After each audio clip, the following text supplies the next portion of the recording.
Alright folks, so today we're going to do a little bit more deeper dive into this parking lot. I decided to bring out the drone just to show you all this stuff from a different perspective.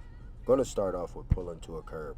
I always have my students start off with this so that they know how to check their different reference points and also how to control your braking.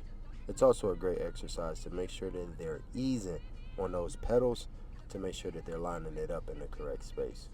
After we do this exercise, I always make sure that we get out, go check it out, get them some encouraging words, and make sure that they know what to do better than follow on time.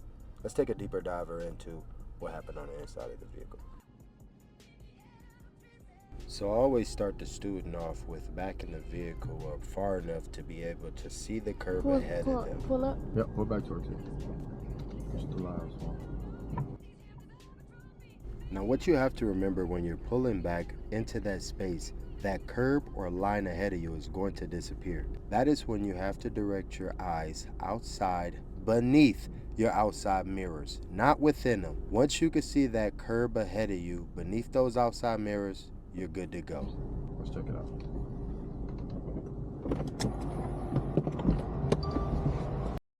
Next, we're going to talk about backing into a space.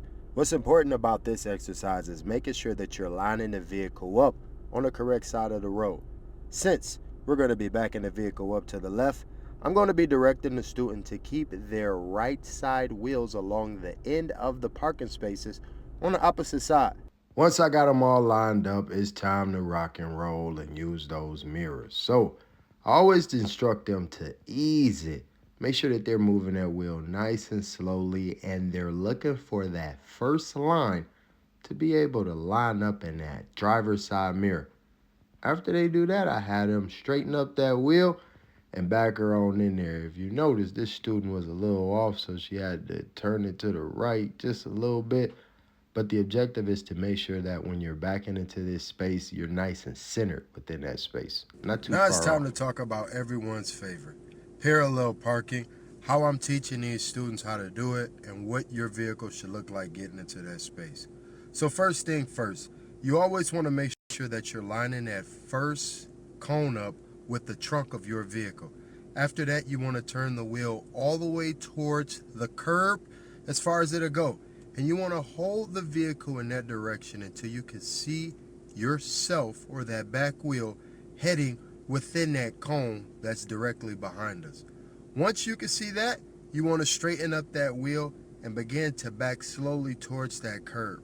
That part of parallel parking is to ensure that when you open up that driver's side door, you're not in the middle of the street in risk of getting hit by other vehicles. Back that sucker up close to that curb.